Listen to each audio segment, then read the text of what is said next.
This is one of the worst looking losses that I can remember living in this city, and certainly one of the worst looking losses for the Mike Vrabel era. Roger McCreary's one catch away from winning the game. Nick Folk, extra point away from winning the game. We can point to a lot of By the singular. way, McCreary's not an interception guy. He should just knock the balls down. He will never get an interception. He tries his best, Right. and I get that, they want just drop it down. Just knock them down. Hello, Carlos from Memphis. Great to have you with us today. So, if you want to jump into the comments, we will give you some space today. Andrew already says time to tank. We'll look again. The Titans aren't tanking; they're just bad. Right. And if yesterday happens again, which I can't imagine it should, and I'll get to that in a second, the benefit is that you just lose a game and you move up in the rankings of the draft. That is the benefit of the loss. That's it. I don't think they moved at all. Unfortunately. So here's ultimately why. And I think you mentioned this actually, and I was just watching this. You mentioned it, and this is why great minds think alike. Of course, you started your Stacking the Inbox. I would recommend going subscribing to stackingtheinbox.com. This has to be the bottom for Mike Vrabel.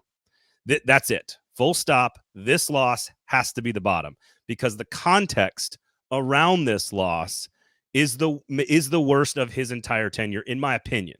And it's not all on him. We'll get to who it's all on. But this is you were trying to rub salt in the face, in the wound of your division arch rival, where you stole their uniform, you stole their name, you brought it to Tennessee 25 years ago, and you were going to rub it in their faces without their star quarterback, without some of their best players. You are at home on Frank Wycheck Day with a 13-0 lead. You cannot lose the game. You can't lose the game. And it's not, again, like I said, a couple of plays here and there. Maybe it wasn't the worst performance of the season by the Tennessee Titans. Maybe it was. But ultimately, the context around this, it's unacceptable. And on top of it all, your starting rookie quarterback, who is the thing that you are all grabbing onto for development and excitement in the future, goes down in the exact same way as his predecessor with 7 sacks and a busted-ass ankle. This is unacceptable, and it has to be the bottom. It has to be the bottom, Zach. This is the bottom.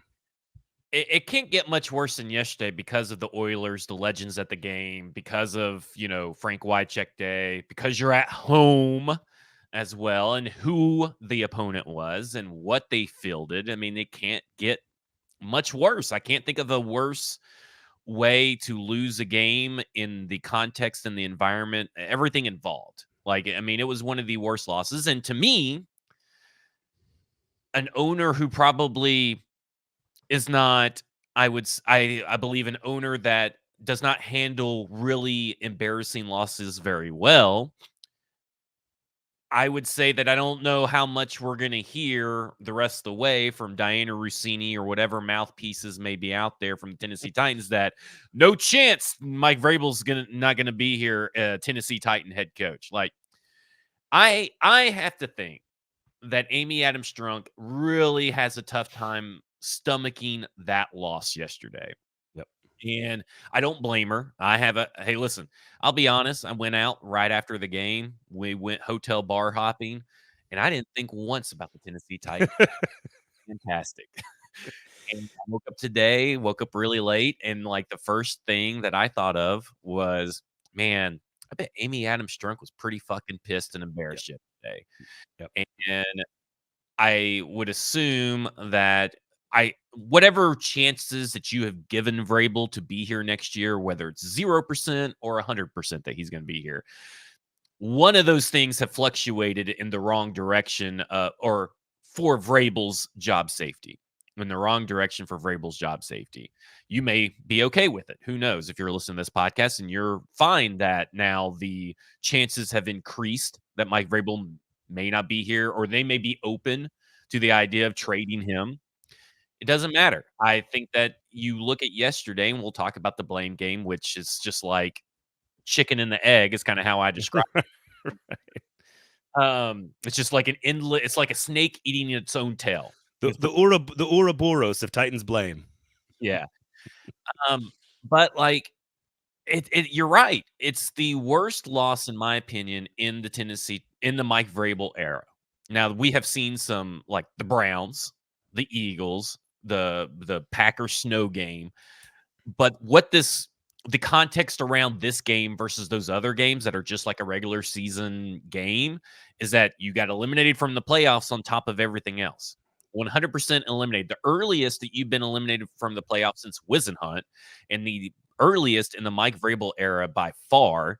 You did not field a competitive team against a team with Case Keenum, Noah Brown, and Devin Singletary. Like, that is not a vaunted offense. What was it? I was thinking about this, and I should have double checked it, but I was driving in a car, so I didn't have a chance to. I'm pretty sure the only time Vrabel has been eliminated from the playoffs is in the last game of the regular season, I believe. Mm. So I think this is the only time it's ever happened where they have more games to play. And Yeah. and I again, for those who are pro Mike Vrabel, and for those who are asking, who are sort of on the fence and are anti maybe and want to see Amy Adams Strunk make a move or don't know about the future of this, when people say, well, what has Mike Vrabel done to prove he belongs? I'm like, that's part of the context, that he's literally had a winning team every single year but one.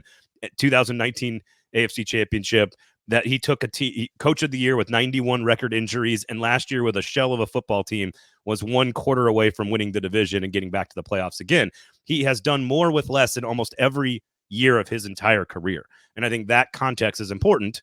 But to me, to the point that we're making about this particular game, again, you put all the context around it. A third string quarterback who was off the street came into your stadium, a division rival, granted a better football team than they were last year, albeit a shell of themselves, in particular on offense. And in your uniforms, trolling them, they beat you on your field on Frank Wycheck Day with a third string quarterback and took your quarterback out. When you look back, when you look forward on Mike Vrabel, if he is here for 5 more years, 6 more years, 8 more years, and he's successful like we think he can be, and Rand Carthon has another good draft class, and they do their job in free agency, and the rebuild is sort of fully whatever you want to call it, right?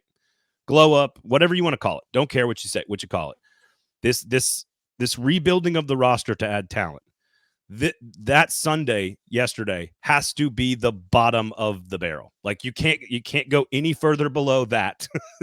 It has to be like, well, that's where it turned around, right? You know what I mean? Like, you know how you get to the top of the mountain and you come back down the other side? That has to be the bottom. You can't go any lower than that. Otherwise, you do begin to have conversations about where this coaching staff's future is. I think those conversations are happening. I mean, I really do. I think it'd be I think an ownership group like this, seeing what they've seen dating back to last season, you have to assume that they are at least talking about, okay, what are our options? What's the pros? What's the cons? What's the chances that we get this person? Where are we at in the franchise? What can Rand Carthon bring? I'm not saying that they are, I guess, necessarily, but they definitely should be. Like you should definitely have those kinds of conversations at this point in the season, especially be having those conversations after a loss like yesterday. And I would be very surprised if they didn't have those conversations. Here might be an interesting question I had not really thought of until just now. Amy Adams Strunk, who is she having that conversation with?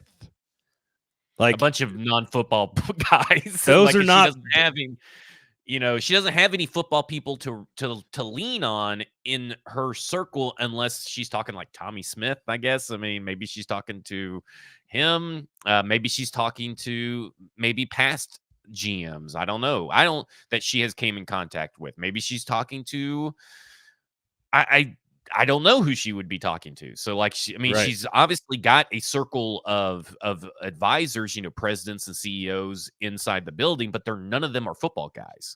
Bingo. That's ultimately my point. Is if you're having this conversation to evaluate Mike Vrabel, which, by the way, I want to be very clear. I don't think they should fire Mike Vrabel after we just saw his brilliance like a week ago. So let's not go crazy. I'm good with trading Mike Vrabel, but I'm not for a certain price. I got a floor of a price you have to meet. Sure.